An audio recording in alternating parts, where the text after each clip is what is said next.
शक्तीपीठ महामार्गावरून चांगलंच राजकारण तापलंय। शक्तीपीठ महामार्गावरून विरोधकांनी विधान परिषदेत सवाल उपस्थित करत सरकारवर हल्लाबोल केलाय। शक्तीपीठ महामार्ग रद्द करण्यात यावा अशी मागणी यावेळी विरोधकांनी केली आहे। पाहूया।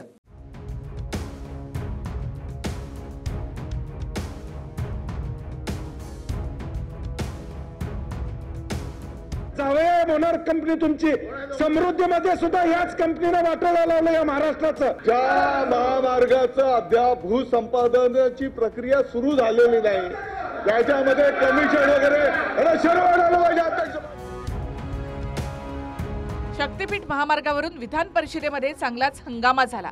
शक्तीपीठ महामार्गाला कोल्हापूरसह विविध जिल्ह्यातील शेतकऱ्यांकडून सुद्धा विरोध करण्यात आला आहे। दरम्यान यावरूनच विधान परिषदेमध्ये सतेज पाटील आणि शशिकांत शिंदेंनी शक्तीपीठ महामार्गावरून सरकारला कोंडीत पकडलं। शक्तीपीठ महामार्ग कंत्राटदारांच्या हिताचा असून तो रद्द करण्यात यावा अशी मागणी करत सतेज पाटील सभागृहामध्ये आक्रमक झाले। जावया मोनार्क कंपनी तुमची समृद्धीमध्ये सुद्धा याच कंपनीने वाटायला लावलं या महाराष्ट्राचं। 1 महिन्यामध्ये रेखांकन आखणी कशी होते 1 महिन्यात, याचा अर्थ हे विशिष्ट त्या कॉन्ट्रॅक्टर दार्जिन हा रस्ता करण्याचं या ठिकाणी धोरण सभापती मध्ये प्रामुख्याने या ठिकाणी मंत्री मध्ये स्पष्ट सांगत नाहीत रद्द करणार म्हणून, जाहीरपणे बोल। 11 लोकसभेचा फटका बसलाय, अजून तुम्हाला फटका घ्यायचा असला तर घ्या या रस्ता करून शक्तीपीठ। तुम्हाला जर ऐकून घेण्याची तुमच्यात हिंमत असेल तर तुम्ही ऐकून घेतलं पाहिजे। सभापती महोदया, ज्या महामार्गाचं अद्याप अलाइनमेंट फायनल झालेलं नाही, ज्या महामार्गाचं अद्याप भूसंपादनाची प्रक्रिया सुरू झालेली नाही, त्याच्यामध्ये कमिशन वगैरे शक्तीपीठ महामार्ग रद्द करण्यात यावा यासाठी विरोधकांनी आक्रमक होत विधान परिषदेमध्ये चांगलाच गोंधळ घातला। दरम्यान सभागृहातील गोंधळामुळे सभापती नीलम गोरेंना 10 मिनिटांसाठी सभागृहाचं कामकाज थांबवावं लागलं। सरकार चर्चा करायला तयार, तुमची चर्चा करायला तयार नाही असं तुमचं म्हणणं असेल ते तुम्ही मांडा, पण रद्द करायचं त्यांना ते शक्य नाही आता इथे, तसं तुम्ही सक्ती करू शकत नाही। अहो ठीक आहे, त्यांचं तुम्हाला मान्य नाहीये, बैठकीची त्यांची तयारी आहे ती ठीक आहे, नाही मी पुढची लक्षवेधी पुकारते। लक्षवेधी क्रमांक 2 प्रसाद लाड, नाही सतेज पाटीलजी ते चर्चा करायला तयार आहेत, पण तुम्ही चर्चाच करायला तयार नाही आहे आणि तुम्ही म्हणता इथल्या इथे रद्द करा, असं कसं काय? हे पण 2 नंबरची लक्षवेधी चालू आहे, 2 नंबरची लक्षवेधी चालू आहे, ती चालू करायची आपल्याला। त्यामुळे आता मध्ये निवेदन बोलू नका तुम्ही, नाही दादा भुसे निवेदन बोलू नका। सभागृहाचं कामकाज पुन्हा एकदा सुरू झाल्यानंतर शशिकांत शिंदे यांनी सुद्धा सरकारवर निशाणा साधला। शेतकऱ्यांचा विरोध असताना शक्तीपीठ महामार्ग करण्याचा सरकारचा हट्ट का, असा सवाल त्यांनी उपस्थित केला आहे। नावं काय सुंदर देतात, समृद्धी मार्ग, शक्तीपीठ मार्ग, नावं बघितल्यानंतर लोकांना अगदी त्या रस्त्याचं इतकं महत्व वाटलं पाहिजे अशा प्रकारचं आहे। फार वर्ध्यापासून विदर्भापासून गोव्यापर्यंत जाण्यासाठी आपण मार्ग काढताय, त्याला पर्यायी मार्ग आहे।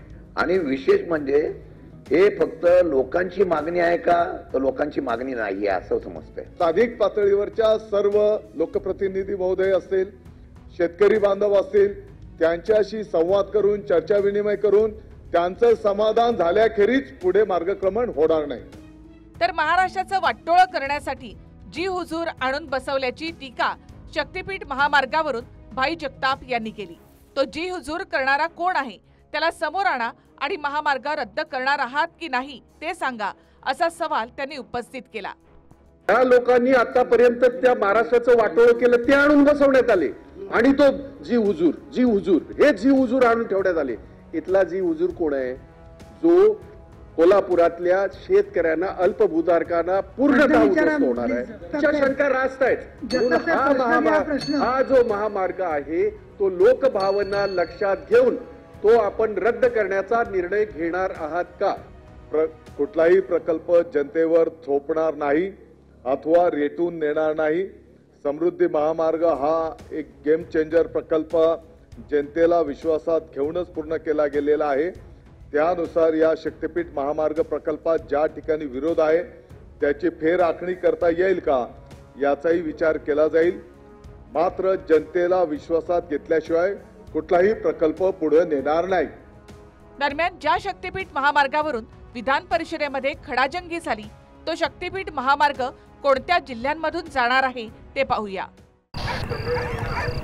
विक्रम, आ तो गए, जाओगे कैसे? बड़े आराम से।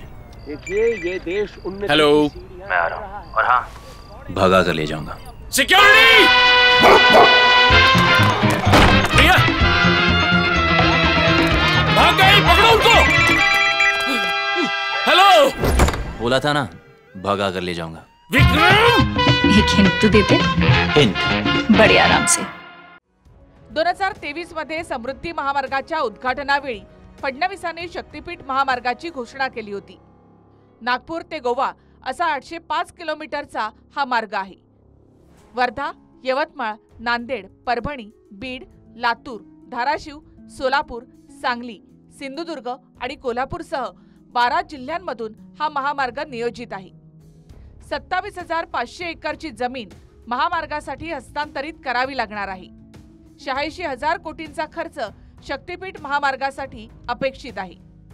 2025 मध्ये महामार्गाचं भूमिपूजन आणि पुढच्या 5 वर्षात अनावरणाचं नियोजन आखलं गेलंय।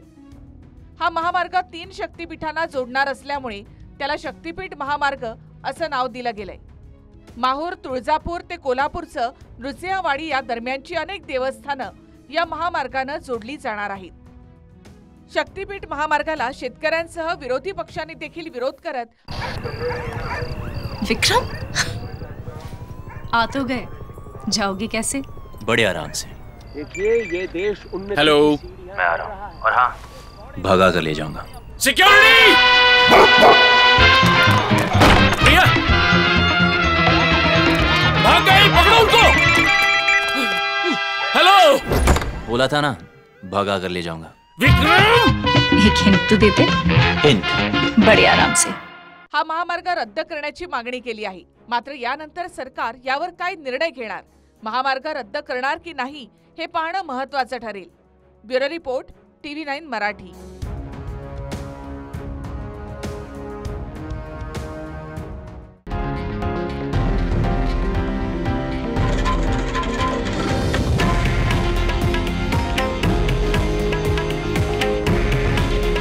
हे आहे देशातील नंबर 1 न्यूज नेटवर्क आणि आपण पाहत आहात TV9 मराठी।